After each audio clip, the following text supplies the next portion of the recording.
श्री कृष्णा। राधे राधे मेरे प्यारे भक्त जनों, आज आप सुनेंगे फागुन मास की शिव का 5 रूप की गाथा। शिवरात्रि तक तो भोलेनाथ का ही वरण होगा, उन्हीं का तो पूजा होगा, उन्हीं का तो गाथा होगा, उन्हीं को तो सभी गाथा सुनेंगे। जो भक्त शिवरात्रि पर भोलेनाथ का ये 5 रूप का गाथा सुनते हैं उन्हें जरूर पुण्य फल मिलेगा। तो बोले भोलेनाथ की जय हो, भोलेनाथ की जय हो, माता पार्वती की जय हो, माता पार्वती की जय हो। राधे राधे भक्त जनों, अब आप सुनेंगे फागुन शिवरात्रि की व्रत कथा। जिस समय सवेरे केवल अंधकार ही अंधकार था, ना सूर्य दिखाई देते थे और ना चंद्रमा, और ना ये ग्रहों नक्षत्रों का भी कहीं पता नहीं था। ना दिन होता था और ना रात। अगर ही पृथ्वी जल और बाहु की भी साता नहीं थी। उस समय एकमात्र सत्य ब्रह्मा अर्थात सादा शिव की ही साता विद्यमान थी, जो अनादि और चिंतन कही जाती है। उन्हीं भगवान सादा शिव को वेद पुराण और उपनिषद और संत महात्मा आदि ईश्वर और सबर लोग परमेश्वर कहते हैं। एक बार भगवान शिव के मन में दृष्टि रचने की इच्छा हुई। उन्होंने सोचा कि मैं एक से अनेक हो जाऊं। यह विचार आते ही सबसे पहले परमेश्वर शिव ने अपनी परम शक्ति अंबिका को प्रकट किया और उनसे कहा कि हमें दृष्टि के लिए किसी दूसरे पुरुष का सृजन करना चाहिए, जिसके कंधे पर दृष्टि संचालन का महान भार रख कर हम आनंद पूर्वक विचारण कर सके। ऐसा निश्चय करके शक्ति सहित परमेश्वर शिव ने अपने बावां अंग के 10वें भाग पर अमृत मल दिया। वहाँ से तत्काल एक दिव्य पुरुष प्रकट हुआ। उसका सुंदर तुलनिया था। उनमें से 7वें गुण की परिधानता थी। वो परम शांत और अथाह सागर की तरह गंभीर था। रेशमी पीतंबर से उनके अंग की शोभा दुर्गीत हो रही थी। उसके चारों हाथों में शंख चक्र गादा और परबुंद सुशोभित हो रहे थे। उस दिव्या पुरुष ने भगवान शिव को प्रणाम करके कहा कि भगवान, मेरा नाम निश्चित कीजिए और काम बताइए। उसकी बात सुनकर भगवान शंकर ने मुस्कुरा कर कहा, बस्ते व्यापक होने के कारण तुम्हारा नाम विष्णु होगा। दृष्टि का पालन करना तुम्हारा कार्य होगा। इस समय तुम उत्तम तप करो। भगवान शिव का आदेश प्राप्ति कर श्री विष्णु कठोर तपस्या करने लगे। उस तपस्या के श्रम से उनके अंगों से जल धारा निकलने लगी, जिससे सूना आकाश भर गया। अंत उन्होंने थक कर उसी जल में शयन किया। जल अर्थात नार में शयन करने के कारण ही श्री विष्णु का एक नाम नारायण हुआ। तदंतर सोए हुए नारायण की नाभि से एक उत्तम कमल प्रकट हुआ। उसी समय भगवान शिव ने अपने दाहिने अंग से चतुर्भुजा ब्राह्मण को प्रकट करके उस कमल पर डाल दिया। परमेश्वर की माया से मोहित हो जाने के कारण बहुत दिनों तक ब्रह्मा जी उस कमल के नलों में बर्मन करते रहे, किंतु उन्हें अपने उत्पत्तियों कर्ता का पता नहीं लगा। आकाशवाणी द्वारा तप का आदेश मिलने पर ब्रह्मा जी ने उन्हें जन्मदाता के दशरथ 12 बरस तक कठोर तपस्या की।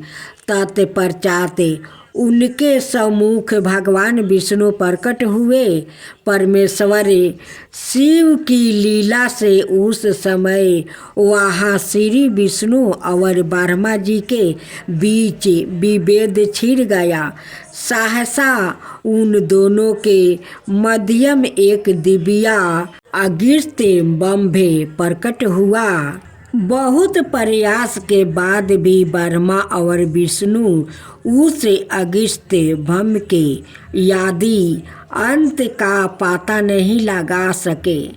अंत थक कर भगवान विष्णु ने प्रार्थना किया कि महाप्रभु, हम आपके सावा रूप को नहीं जानते, आप जो कोई भी हो हमें दर्शन दीजिए। भगवान विष्णु की यह स्तुति सुनकर परमेश्वर सहसा प्रकट हो गए और बोले, सूर्य श्रेष्ठ गण, मैं तुम दोनों के तप और भक्ति से भली भांति संतोष हूँ। ब्रह्मन, तुम मेरी आज्ञा से जगत की दृष्टि करो और बसते विष्णु तुम इस चराचर जगत का पालन करो। तदंतर परमेश्वर शिव ने अपने हृदय भाग से रुद्रा को प्रकट किया और उन्हें संहार का दायित्व सौंप कर वही अंतर्ध्यान हो गए। भगवान शंकर की आज्ञा सिरधारो करके ब्रह्मा जी ने दृष्टि कार्य प्रारंभ किया। सर्वप्रथम उन्होंने सूक्ष्म भूत, बाहु, अग्नि, जल, पृथ्वी, पर्वत, नदी, समुद्र इत्यादि के साथ सप्त ऋषियों और अपने मानस पुत्र को उत्पन्न किया। तत्पश्चात अंबिका एवं महादेव जी की आज्ञा से उन्होंने दक्ष और बिरनी की दृष्टि की और उन्हें मैथिली दृष्टि करने का आदेश दिया। उन्हें दोनों ने पहले हर्ष और सबिलास आदि नाम से शास्त्रों पुत्र पैदा किया, जो नारद जी के उपदेश से सन्यासी हो गया। बाद में उन्हें कल्पना तलंतर में 60 कन्या हुई, जिनका विवाह भृगु, शिव, मरीचि आदि ऋषियों के साथ संपन्न हुआ। ब्रह्मा की आराधना से संतुष्ट होकर परमेश्वर शंभु की आदि शक्ति सती देवी ने लोक हित का कार्य संपादित करके लिए दक्ष के यहाँ अवतार लिया। पुत्री का मनोहर मुख देखकर सबको बड़ी प्रसन्नता हुई। दक्ष ने ब्राह्मणों और याचकों को दान मान से संतोष किया। भांति भांति के मंडलों कीर्तनों के साथ नृत्य अवत गान के सुंदर आयोजन किया गया। दक्ष के महल में जैसे खुशियों का समारोह ही उतर आया है। देवताओं ने पुष्पा वर्षा की। दक्ष ने अपनी उस दिव्या कन्या का नाम उमा रखा। परमेश्वर शिव की अभिना सवारूप होने के कारण वो बाल्यावस्था से ही उनके ध्यान में निमग्न रहा करती थी। एक दिन देव ऋषि नारद और पीताम्बा वर्मा जी उस अद्भुत बालिका के दर्शन की इच्छा से दक्ष के यहाँ आए। वर्मा जी ने भगवती सीता से कहा, जो केवल तुम्हें ही चाहते हैं और तुम्हारे मन में भी जिनको पति रूप में प्राप्ति करने की अभिलाषा है, उन्हीं महादेव जी की तुम्हें तपस्या करनी चाहिए। ऐसा कहकर वर्मा जी देव ऋषि नारद के साथ अपने लोक को चले गए। युवावस्था में प्रवेश करते ही भगवती सती अपनी माता बिरनी से अनुमति लेकर परमेश्वर शिव को पति रूप में प्राप्ति करने के लिए कठोर तपस्या करने लगी। तपस्या करती हुई सती मूर्तिमती सिद्धि के समान दिखलाई देती थी। भांति भांति के उपचारों द्वारा परमेश्वर की साधना में वो इस तरह लीन हो गई कि उन्हें अपने शरीर की भी सुधि नहीं रही। भगवान विष्णु के साथ सभी देवताओं ने कैलाश पहुंचकर भगवान शिव से कहा, परमेश्वर महा तेजस्विनी सती आपको पति रूप में प्राप्ति करने के लिए कठोर तप कर रही है। हम लोगों की प्रार्थना है कि आप उन्हें पत्नी रूप में स्वीकार करें। देवताओं की प्रार्थना सुनकर भगवान महादेव सती की समक्ष प्रकट हो गए। उनकी अंग कांति करोड़ों कामदेवों के लज्जित कर रही थी। भगवती सती ने सौंदर्य धाम परमेश्वर शिव की वंदना की। उस समय उनका मुख नारी सुलभ लाज के कारण झुका हुआ था। महादेव जी ने कहा, उत्तम व्रत का फल करने वाली सती मैं तप पर परम प्रसन्न हूँ, इसलिए तुम इच्छा अनुसार वर मांगो, शुभे तुम्हारा कल्याण हो। सती बोली, प्रभु यदि आप मुझ पर सचमुच प्रसन्न है तो विवाहिक विधि से मेरे पानी ग्रहण करे, मुझे दासी को कृतार्थ करे, ऐसा ही होगा। कहकर परमेश्वर शिव अंतर ध्यान हो गए।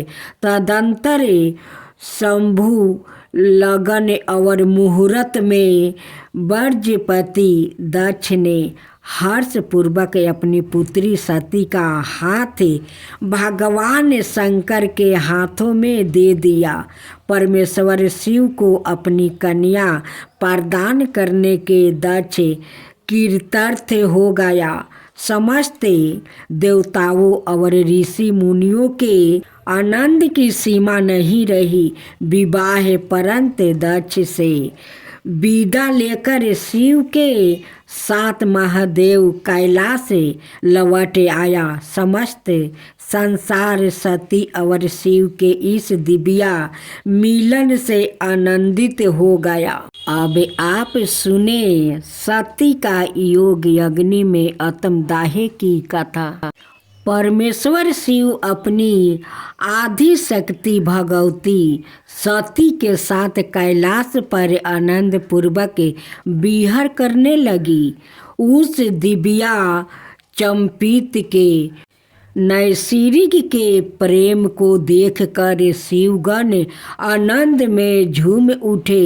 प्रकृति भी अपने कुसुमती बनों और निर्मल सरोवरों के रूप में पलक पवारे बिछाए उमा परमेश्वर का नृत्य स्वागत करने लगी। इस तरह विश्वेश्वर भूतनाथ शिव को भगवती सती के साथ संग रहते हुए बहुत समय बीत गया। एक समय की बात है, भगवान रुद्र सती के साथ दंड कारण से होकर गुजर रहे थे। वहाँ उन्होंने लक्ष्मण सहित भगवान राम को देखा, जो रावण द्वारा छल पूर्वक हरी गई। अपनी प्यारी पत्नी सीता को ढूंढते हुए वन वन भटक रहे थे। बिहार में व्याकुल श्री राम ऊंचे सवारे, हाँ सीते, हाय सीते पुकारते हुए विलाप कर रहे थे। उस समय महादेव ने बड़ी श्रद्धा से नतमस्तक होकर और जय सचिंदन नंदे कहकर उन्हें प्रणाम किया। परमेश्वर शिव की यह लीला देखकर सती जी को बड़ा विस्मय हुआ। उन्होंने भगवान शंकर से पूछा, प्रभु, भक्त के समान इतना विनम्र होकर आप इन्हें दोनों राजकुमारों को क्यों प्रणाम कर रहे हो? परमेश्वर ने कहा, देवी, यह दोनों साधारण राजकुमार नहीं है।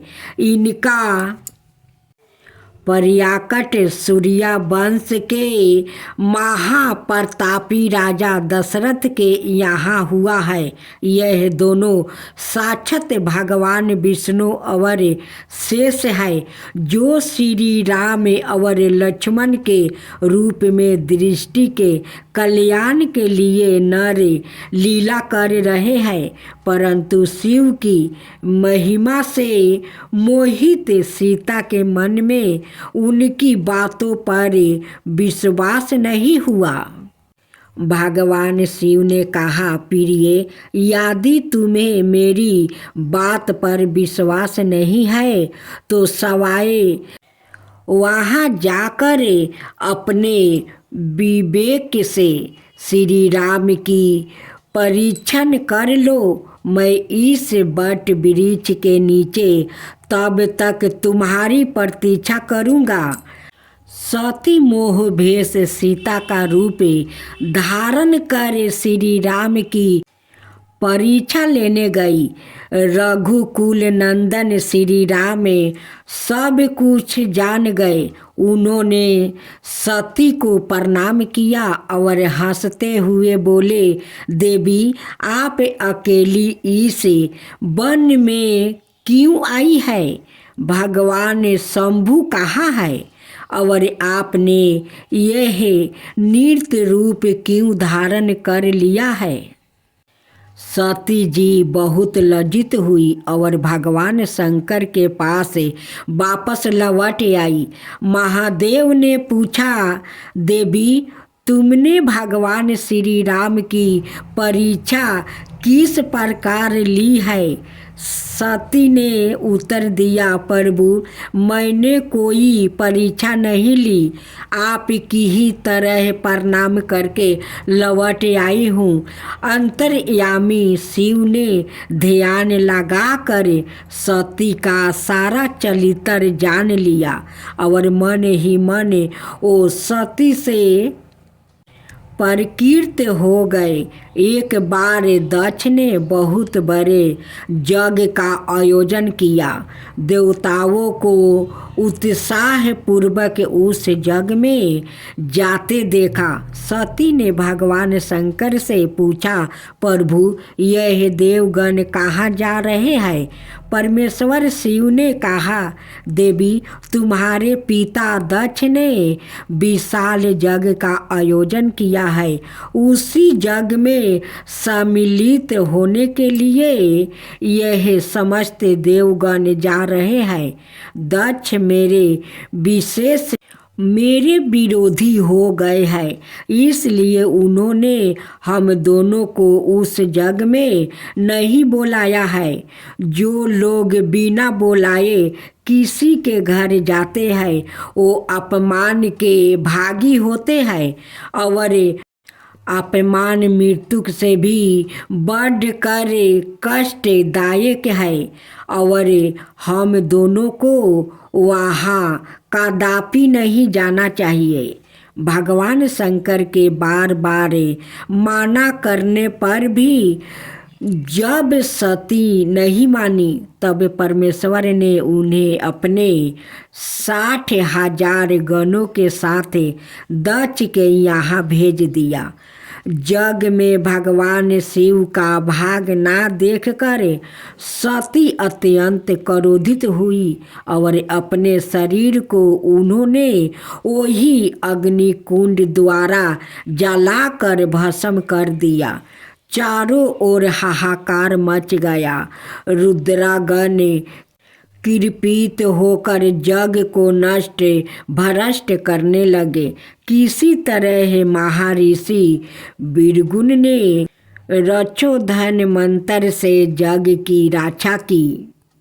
अब आप सुने वीरभद्र की कथा। भगवती सती के योग अग्नि में जलकर भस्म हो जाने का समाचार शिवगणों ने भगवान शिव को सुनाया। शिवगणों ने कहा, परमेश्वर दक्ष बड़ा ही दुरात्मा है और घमंडी है। उसने वहाँ पहुँचने पर देवी सती का अपमान किया है। उस दुष्ट ने जग में आपका भाग नहीं दिया था। प्रभु, जग में आपका भाग ना देखकर सती देवी क्रोधित हो उठी और पिता दक्ष की निंदा करते हुए उन्होंने योग्य अग्नि द्वारा अपने शरीर को जलाकर भस्म कर डाला है। हम लोग दक्ष पर कृपित होकर जग को नष्ट भरट करने लगे, परंतु भृगु के मंत्र बल का हम सामना ना कर सके। महाप्रभु दक्ष और उसके सहागिनियों ने घमंड में चूर होकर आपका विशेष अपमान किया है। अब आपकी जैसे इच्छा हो वैसा ही करे।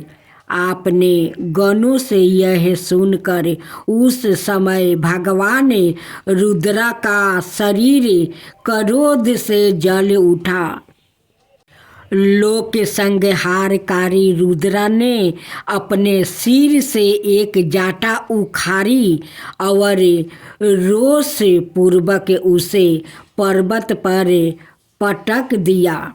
उस जाटा के 2 टुकड़े हो जाएगा और महाभयंकर शब्द हुआ। जटाओं के एक भाग से महाबली वीरभद्र प्रकट हुए। वो देखने में प्रलयगिनी के समान जान पड़ते थे। उनका शरीर बहुत ऊंचा था और उनकी 1000 भुजाएं थी। जटाओं के दूसरे भाग से महाकाली प्रकट हुए, जो अत्यंत विकराल दिखाई पड़ती थी। वीरभद्र भगवान शिव को प्रणाम करके कहा, महारुद्रा, मुझे शीघ्र आज्ञा दीजिए। इस समय मुझे कौन सा कार्य करना होगा? आपकी कृपा से मैं आधे ही क्षण में सारे समुंदर को सुखा सकता हूँ और संपूर्ण पर्वतों को पीस सकता हूँ। परमेश्वर, मैं एक ही क्षण में सारे ब्रह्मांड को जलाकर भस्म कर सकता हूँ। प्रभु, मेरे अंदर जो शक्ति है वो आपकी कृपा से ही प्राप्ति हुई है। अतः आप अपने अभिशिष्ट कार्य के लिए मुझे शीघ्र आदेश दीजिए। भगवान शंकर ने कहा, वीरभद्रा, ब्रह्मा जी का पुत्र दक्ष 12 दुष्ट हो गया है। उस मूर्ख को बहुत घमंड हो गया है। तुम उसके जग का विनाश करके उसमें भाग लेने वाले सभी लोगों का यथोचित दंड दो और शीघ्र मेरे पास लौट आओ। यदि कोई तुम्हारा विरोध करे तो उसे भी जलाकर भस्म कर देना। घमंडी दक्ष का सिर काट देना और जग कलश के जल को पी जाना। भगवान शंकर की आज्ञा प्राप्ति कर वीरभद्रा समस्त शिवगणों के साथ दक्ष जग में पहुँचे। वहाँ उपस्थित देवगणों को वो अपने तीखे बाणों की चोट से घायल करने लगे। बाणों की चोट खाकर समस्त देवता इधर उधर 10 दिशाओं में भाग चले। तब वीरभद्रा शिवगणों के साथ यज्ञशाला में गया। उनका रुद्रा रूप देखकर समस्त ऋषि अत्यंत भयभीत हो गया। उन्होंने मुनियों और देवताओं का अंग भंग कर दिया। प्रतापी वीरभद्रा वीरगुण को उठाकर पटक दिया और उनकी दाढ़ी मोछ नोच लिया। उन्होंने पूषा के दांत उखाड़ लिया, क्योंकि जब दक्ष महादेव जी को गलिया दे रहा था उस समय पूषा दांत दिखाकर हंस रहे थे। नंदी ने भाग को रोष पूर्वक पृथ्वी पर पटक दिया और उनकी आंखें फोड़ दिया, क्योंकि जब दक्ष शिव जी को श्राप दे रहे थे उस समय भाग आँखों के संकेत से उनका समर्थन कर रहे थे। वहाँ उपस्थित स्वाहा और सौधा आदि देवियों की भी दुर्दशा रुद्रगणों ने की। दक्ष भय के मारे भीतर छिप गया था। वीरभद्रा उनको बलपूर्वक बाहर घसीटते लाया और उनके मस्तक पर उन्होंने तलवार का प्रहार किया। पहले तो योग बल के प्रभाव से दक्ष का मस्तक नहीं काटा, किंतु अंत में वीरभद्रा शिव दोहराई दक्ष का सिर मोड़ कर तोड़ डाला और यज्ञ कुंड की प्रज्वलित अग्नि में उसे झोंक दिया।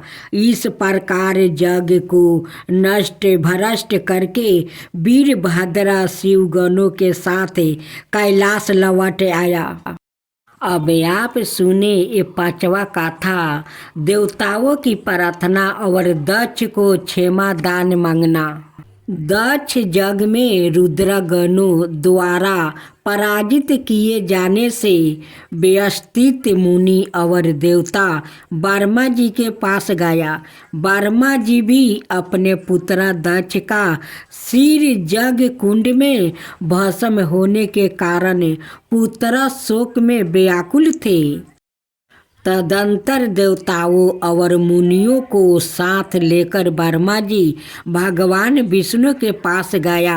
वर्मा जी ने भगवान विष्णु से कहा, प्रभु, भगवान रुद्र के आदेश से शिवगणों ने देवताओं का अंड भंड कर दिया है और दक्ष का सिर जग कुंड में भस्म करके उनके जग को नष्ट भ्रष्ट कर डाला है। देव जिस प्रकार से जग पूर्ण हो, दक्ष और उनके ऋत्विक के जीवित हो जाए और सारे मुनि और देवताओं सुखी हो जाए, वैसे उपाय कीजिए। रामानाथ, हम सभी लोग आपकी शरण में आए हैं। भगवान विष्णु ने कहा, विधाता, समस्त देवता और मुनि भगवान शिव के आराधी है, क्योंकि इन लोगों ने उन्हें जग का भाग नहीं दिया है।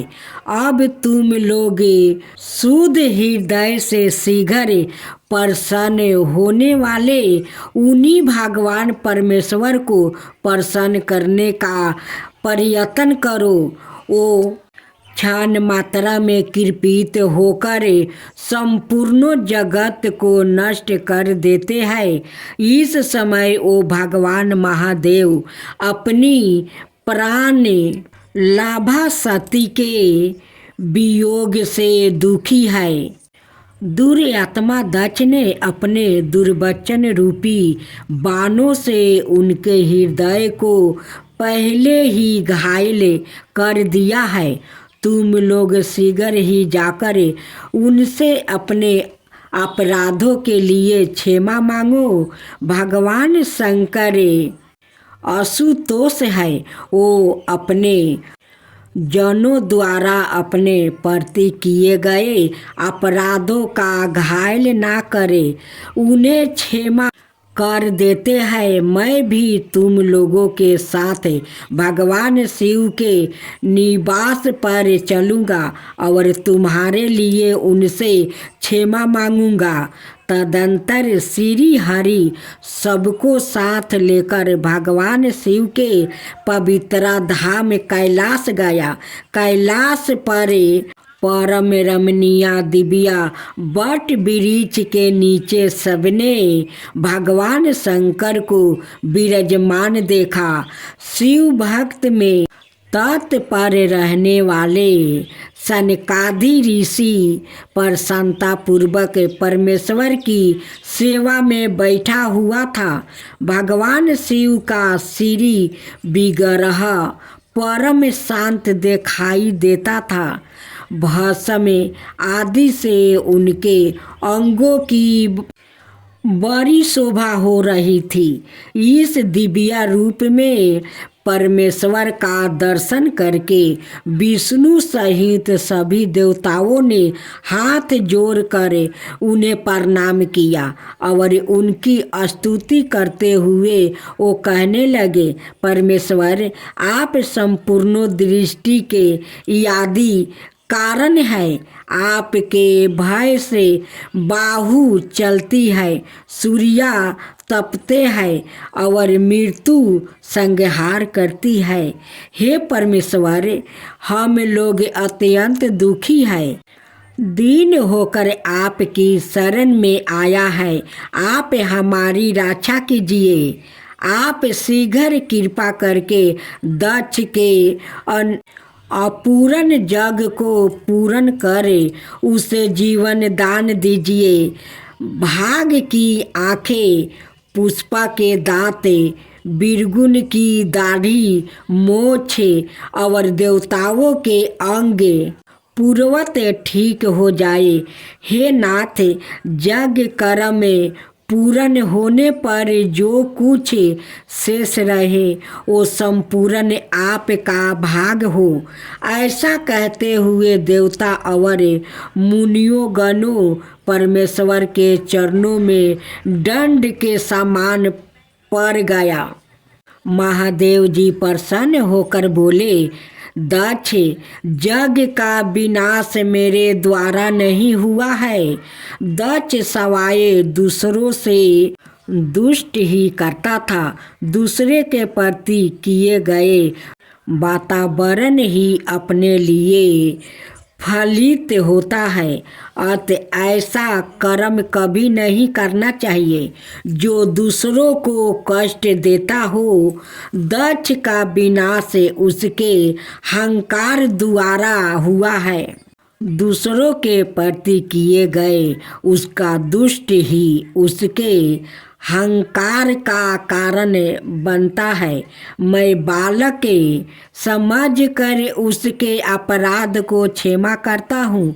भगवान शिव ने ऐसा कहकर देवताओं और मुनियों के अंग ठीक कर दिया और दक्ष के सिर की जगह बकरे का सिर जोड़कर उसे जीवन दान दिया और दक्ष यज्ञ को संपन्न करवा दिया।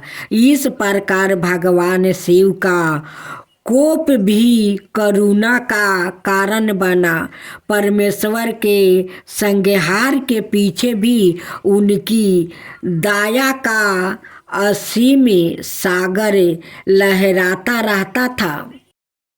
जय शिवा ओमकारा प्रभु हरे शिवा ओमकारा ब्रह्मा विष्णु सदा शिव अर्धंगिनी धारा।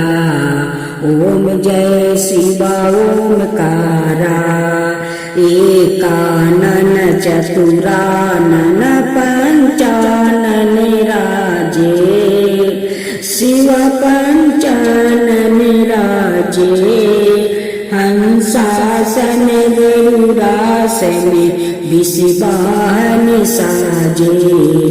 ओम जय शिवा ओमकारा दो भुज चार चतुर भुज दस भुज अति सोहे तीनों रूप निरखता त्रिभुवन जन मोहे। ओम जय शिवा ओमकारा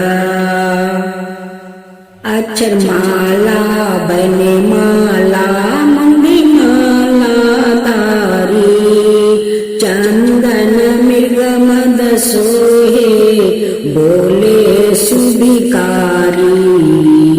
ओम जय शिवा ओमकारा श्वेतांबर पीतांबर गंबर अंगे सनकादिक बरे मादिकी भूतादिक संगे। ओम जय शिवा ओमकारा करके मध्यम कमंडल चक्र त्रिशूल धरता जग करता जग भरता जग पालन करता। ओम जय शिवा ओमकारा ब्रह्मा विष्णु सदा शिव जानते अविवेका प्राण बचर के मध्यम याहे तीनों एका। ओम जय शिवा ओमकारा तिरगुण शिव जी के आरती जो कोई नर गावे शिवा जो कोई नर गावे। कहत शिवानंद स्वामी मन भजत शिवानंद स्वामी मन वांछित फल पावे। ओम जय शिवा ओमकारा जय शिवा ओमकारा।